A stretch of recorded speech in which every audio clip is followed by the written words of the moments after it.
Well, it looks like the majority of children that I wanted to leave have finally left thanks to my other two rant videos, so now seems like as good of a time as any to post a less angry rant video. Something that has more teeth behind it, of course, because nothing I say doesn't have teeth behind it, but at the same time, I think that I've achieved the victory that I wanted to achieve. Eventually, we're going to get that number of people leaving down to where I'm getting at least 50 a day. That would be nice. But we'll see what happens. I'm not gonna, hold my breath or hope for anything outside of what happens. And beyond that, it doesn't matter if I'm successful on YouTube anymore. I have a job in the real life where I go to work every single day for up to 10 hours. And I work at a studio where we make audio ads and video ads, and there's tons and tons of work to do, so I'm never bored.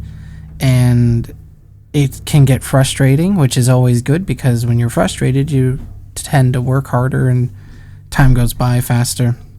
Because there's really nothing more frustrated than spending a few hours working on things, and then like 2 hours later they go, oh, we're going to change like 2 words and we need you to redo everything because the words that we want redone aren't in the other takes and the other ads, so you can't just splice them in.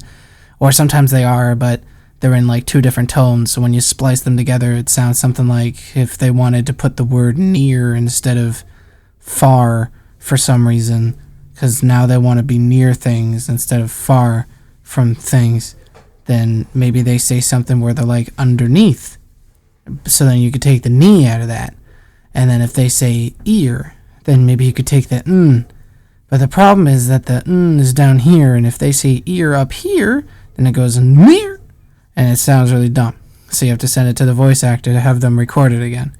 Though most of these voice actors are professionals and they do get their work done very quickly, they're not always home and they're not always at the studio, because not all of them live at their studio. And 2 of them went on vacation, and it's crazy. Plus there's some politics involved with it where like you can't have the same voice actor doing car ads for one company if they're doing car ads for a different company, and it's a big mess if they can't show up, because then you got to try to like filter through all the voice actors and figure out which one is the right one to use. But it's all part of the job, and it's a great job, and it pays really well. It pays a lot better than any normal job you people are going to be getting if you don't work in a studio. Beyond that, I mean, lots and lots of people listen to and watch the ads that I make, and those numbers are much higher than any numbers that I get on YouTube. So I've already got all the popularity I could ever want. So YouTube is that much less of something that I really have to care about. However, I will be trying to video game with people. I, for the most part, get the weekends off. Though for now, I still work at Toys R Us. And Toys R Us is a great place to work because you get a lot of exercise. It's a very physical job to work in the back of house. At Toys R Us, you're lifting things and you're running around all day. So it's great exercise. You get like 8 hours of good exercise or 5 hours of good exercise for the day. You're going to burn a lot of calories if you work in the back of house at Toys R Us, no doubt about it. And I'm eventually going to quit that job so that I can have the weekends off instead of working all weekend and all week. So eventually that'll be done, and then I'll just do the studio thing and make more money than I could have ever made at Toys R Us unless I became like a store manager. So let's go to the thing that I want to talk about that has meaning behind it, that has value. There's a lot of fat phobia and fat bigotry on the internet nowadays, and it's only getting worse as time goes on because of how ignorant people are to what fat and healthy are in relation to each other. Let's try to make it as basic as possible, because generally the people that facilitate this feeling are very basic people, so I might as well describe how they feel in a very basic way, because it's probably how they feel about it, to be honest. For some reason, people think that because you're not sexually attractive to them, you're not healthy. They assume, without even seeing you, that you are multiple times larger than you actually are. They assume that you are completely made of the fat that they see on the outside, instead of understanding that muscles go underneath it and they can push fat out, And you can have lots of muscle mass, but if you're fat, it just goes right on top of it, and you'll look like you're fat even though you have muscle mass, in spite of how strong you may or may not be.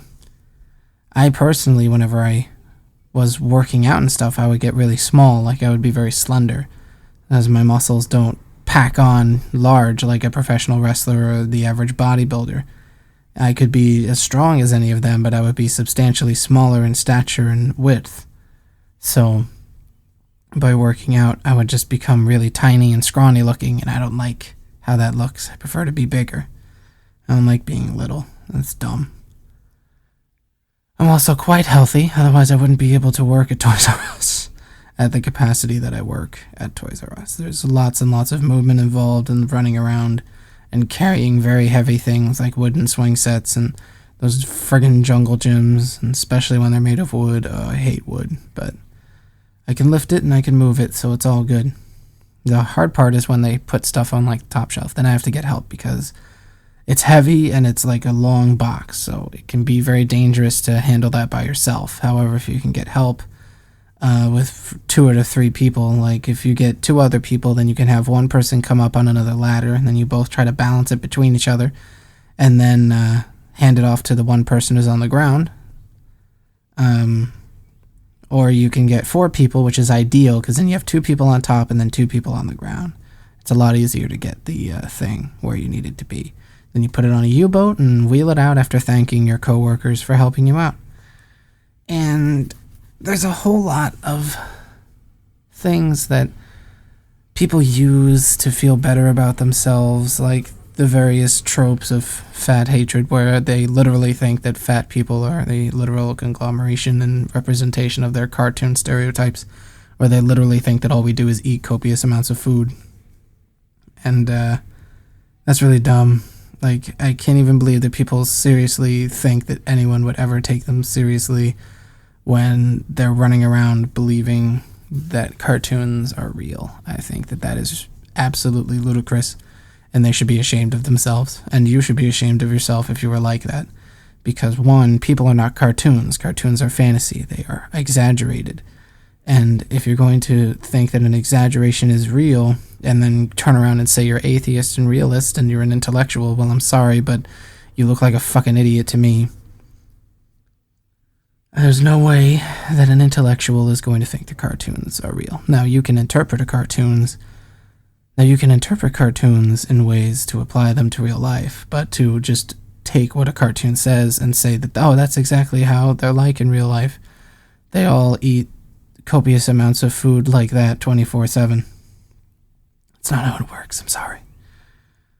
Usually, a fat person who you would call fat is probably just as healthy, if not healthier, than a really thin person. Now, obviously, there are exceptions to this rule. An athlete will be in a little bit better shape than your average Joe, but the average skinny person who is thin because they have high metabolism and not because they exercise is going to be substantially less healthy than a fat person who eats comfortably and exercises but just doesn't lose weight because they don't lose weight. In my case, I tend to gain weight easier than losing it, and I'm at a point where I'm in an equilibrium where I'm not losing weight, but I'm not gaining weight. So as far as I'm concerned, this is how I will be for the rest of forever.